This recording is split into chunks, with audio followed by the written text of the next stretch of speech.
T-Fam. Kung akala nyo ay puro kabataan lang, titos at titas ang naglilingkod sa gobyerno, nagkakamali kayo. Marami sa mga matatandang politikong ito ang nagserbisyo hanggang sa kanilang huling hininga. At may mga nakakatuwang trivia tungkol sa kanila na siguradong ikagugulat ninyo. Tara, tuklasin natin ang top 10 pinakamatatandang politiko na humawak ng posisyon sa gobyerno ng Pilipinas. Siguradong mapapabilib kayo sa lakas at dedikasyon ng mga lolo and lola ng politika sa ating bansa. Mr. D.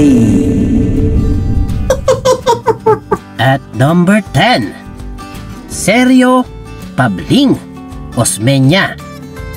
Siya ang kauna-unahang Vice President na umakyat sa pagkapangulo nang pumanaw si Manuel L. Quezon, at ito ay noong 1944. Sumumpa siya bilang ika-4 na presidente sa edad na 65 years old, kaya siya ang pinaka matandang naging presidente hanggang maungusan ito ni Rodrigo Duterte. Kilala siya bilang Grand Old Man of Cebu at unang Visayan na naging presidente ng bansa. Isa rin siyang abogado na pumangalawa sa bar exam noong 1903. Number 9, Jejomar Jojo Binay. Noong 2010, pinatunayan niya na hindi hadlang ang edad sa pagtakbo sa mataas na tungkulin. Sumumpa siya bilang Vice President sa edad na 67 years old. Dahilan para ituring siyang pinakamatandang Pilipinong nahalal bilang Vice Presidente. Bago rito, 3 dekada siyang naging mayor ng Makati at kilala sa mga libreng serbisyong medikal at edukasyon para sa kanyang nasasakupan. Nagsimula siya bilang human rights lawyer noong panahon ng batas militar at siya rin ang nagtatag ng scholarship program ng University of Makati. Number 8, Rodrigo Roa Duterte. Dating mayor ng Davao, ang pinakamatandang nag-assume ng pagkapangulo ng Pilipinas. Nang nanumpa siya noong 2016, ay 71 years old na siya. Siya rin ang unang presidenteng taga Mindanao at higit 2 dekada siyang naging alkalde ng Davao City, kung saan nakilala siya sa mahigpit na kampanya laban sa droga at kriminalidad. Nagtapos si Duterte ng Political Science sa Lyceum at nag-aral ng abogasya sa San Beda College. Sa kabila ng edad, nananatili siyang aktibo sa politika at muling nahalal bilang mayor ng Davao City ngayong 2025. Pero sa kasamaang palad, nasa Hague siya at humaharap sa kaso ng ICC. Number 7, Teofisto Tito Ginggona Jr. Kilala siya bilang nag-iisang vice-presidente na hindi nahalal. Inappoint siya ni Gloria Macapagal Arroyo pagkatapos ng EDSA 2 at siya ay 72 years old na noon, dahilan para maging pinakamatandang vice president sa kasaysayan ng Pilipinas. Bukod sa pagiging vice-presidente, sabay din siyang nanungkulan bilang kalihim ng Department of Foreign Affairs. At number 6, Pablo Pabling Garcia. Hindi lang siya patriarch ng Garcia political dynasty. Siya ay naging vice governor ng Cebu at di naglaon ay naging gobernador mula 1995 hanggang 2004. Pagkatapos noon, bumalik siyang mambabatas sa House of Representatives. Noong 14th Congress, siya ang pinakamatandang miyembro ng Kamara sa edad na 81 years old.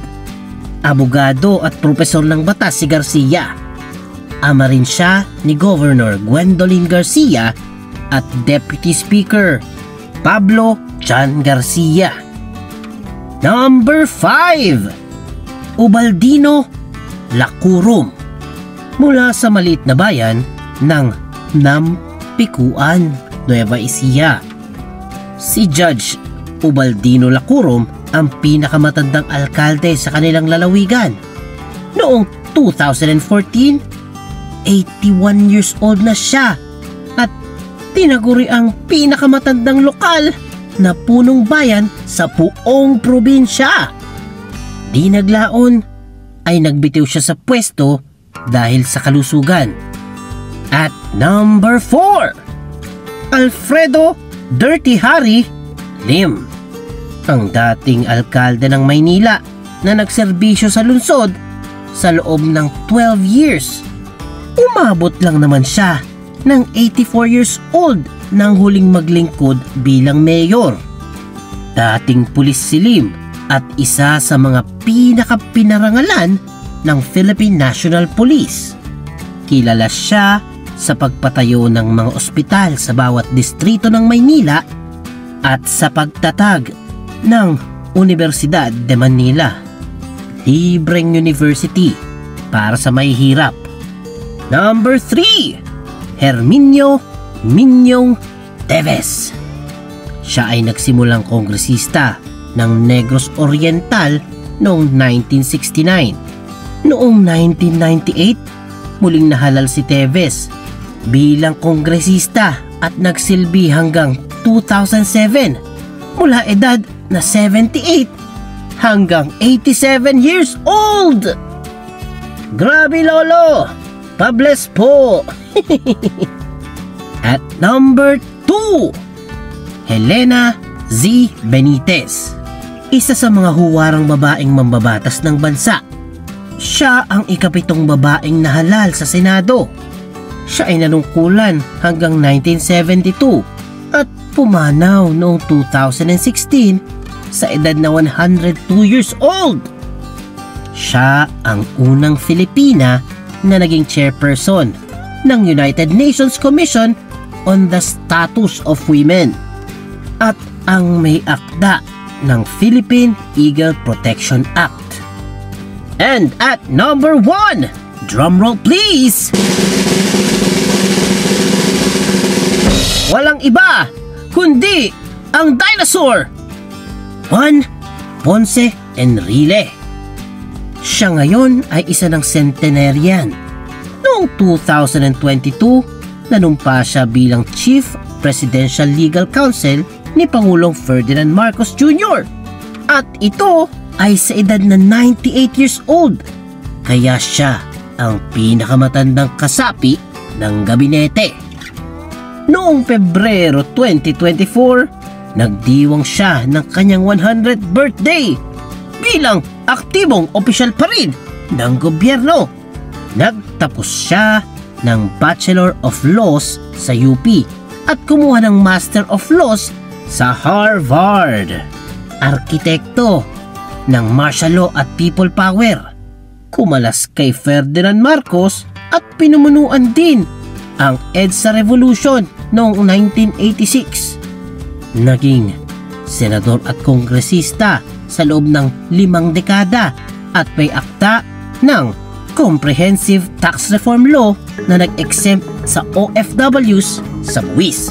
So ayan di fam, hindi biro ang manilbihan sa gobyerno habang dala mo ang mga taon sa iyong balikat. Ang mga politiko na banggit natin ay patunay na ang serbisyo publiko ay walang edad at ang dedikasyon para sa bayan ay pwedeng tumagal hanggang 1 siglo. Ano mas trip nyo di fam? Matatanda o kabataang politiko? Comment down below. At huwag kalimutang mag-like, mag-share, mag-comment at mag-subscribe na kay Mr. D kasi masayang matuto! The end!